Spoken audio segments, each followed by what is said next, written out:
and welcome back to another episode of Insight Outlook. So, this episode is about the health benefits of walking. I know there are a lot of videos out there about this topic, but those are usually on health channels, and sometimes you ignore your health because you get caught up with other parts of life. So, this episode is sort of a reminder because most people know walking is good for you. They just haven't made it a daily habit yet. I'm going to try to convince you to do this. Going from no walking to just 15 minutes a day of walking will statistically increase your lifespan by 3 years. You are less likely to get injured while walking than other forms of exercise, including running. Here are just some of the many benefits of walking. Walking keeps our spines healthy. It's good for posture, balance, and lower back pain. Walking is good for mental health, good for brain function. It increases the size of the hippocampus in the brain, which improves memory and recall. It's good for depression. It's good for anxiety. It's good for mood. It helps prevent Alzheimer's disease, and it makes endorphins. Walking is good for heart health. It lowers blood pressure, it improves circulation, and reduces arterial stiffness. It lowers the risk of blood clots, and it is good for cholesterol. Walking decreases diabetes risk. Walking after meals can help prevent glucose from spiking. Walking improves the immune system. Walking helps prevent cancer. For example, it lowers the risk of colon cancer. Walking builds bone density. It's good for preventing osteoporosis. Walking improves sleep quality. Walking improves flexibility and muscle strength, especially if you're wearing weights.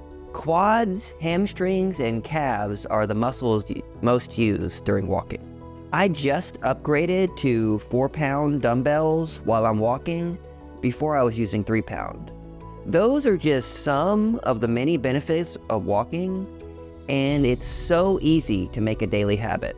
I'm going to keep repeating this. It's very easy to make walking a daily habit, and there are so many benefits. I personally made an effort to start walking back in 2019, but I didn't start consistently walking every day until my New Year's resolution for 2023, and I walked every day for 2023 minus some missed days, but I tried to walk every day. I normally walked 45 minutes every day, although I did manage to miss a lot of days. But I tried to make up for the missed days by doing 2-hour walks or 90-minute walks. Here are some good reasons to start walking every day. Walking is free. Walking is easy to do.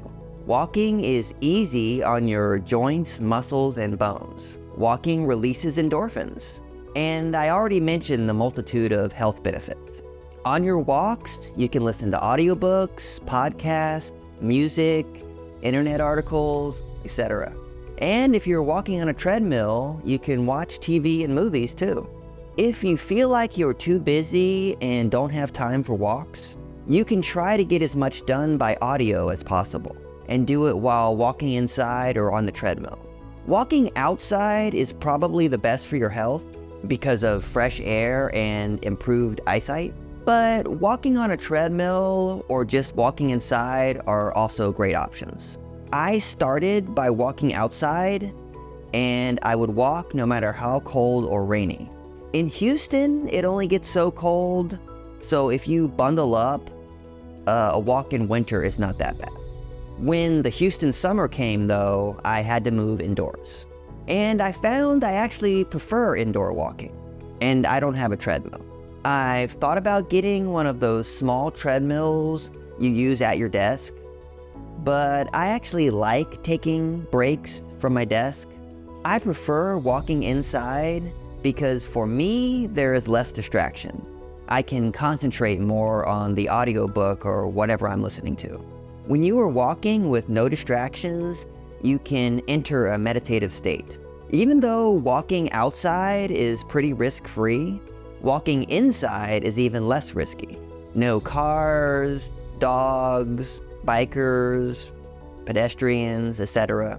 So if you want the cheapest, easiest walking method, you could just walk inside, like me. But do whatever way you prefer. The walking part is what's important. For those that do like the treadmill, there are other benefits, like you can increase the speed and incline to make your walking harder. I like to walk in 45-minute chunks, sometimes 30-minute chunks. But if you are just starting out, you can stagger your regimen and just do 10-minute walks at a time. And if you just did 4 10-minute walks, that'd be 40 minutes a day. After, you could move up to 15-minute walks, then 20-minute walks. If you do 4 walks a day and they're each 20 minutes, only 20 minutes, that's an hour and 20 minutes of walking, and that's around 10 to 12,000 steps a day. It really is easy. So my personal results for 2023 are, I normally walked 45 minutes every day, but I managed to miss 58 days. But I had 54 days where I did a 2-hour walk, and then 33 days where I did a 90-minute walk. So I feel like I made up for those missed days. My average steps a day for 2023 were 10,852. So not bad. I'll shoot for 12,000 steps a day in 2024. So far for 2024, I'm averaging over 13,000 steps a day. Most studies show the sweet spot for longevity is between 7 and 10,000 steps a day. Other studies show benefits up to 12,000 steps a day. But really, it just seems like more is better for the most part, within reason. For my casual indoor walking, if I walk 2 hours a day, that would be over 4 miles and over 17,000 steps at the end of the day. And that's just casual walking, going back and forth inside and holding 4-pound weights and wearing headphones and listening to an audiobook. So it really is easy. If you did any kind of power walking or increasing your steps on the treadmill, you get a lot more steps per day than me. Despite all the health benefits, what motivates most people to walk is weight loss. There is a story of a guy who lost 50 pounds by walking every day, 3 miles a day for 8 months. 3 miles is about an hour and 15 minutes a day, depending on how fast you're walking. An hour and 15 minutes a day of walking may sound like a lot, but if you just separate it and do it in different chunks, it's not that bad. I've regularly done 2-hour walks. Here are some walking tips. Swing your arms when you walk. Walking in place actually has the same benefits as normal walking.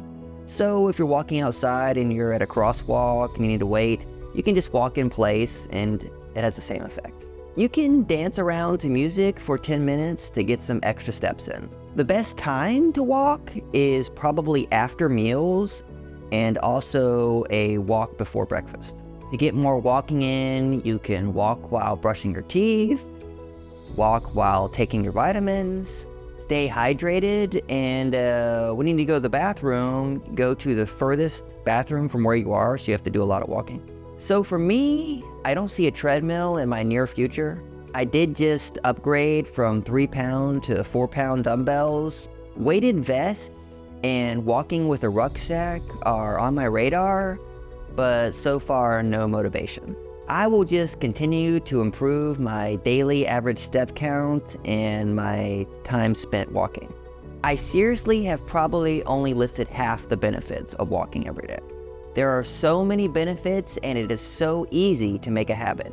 This is something you can do. That's all for today's show. If you have any thoughts, disagreements, whatever, let me know in the comments section. Please like the video, subscribe to the channel, and click the notification bell to get updated about the next episode. Thank you.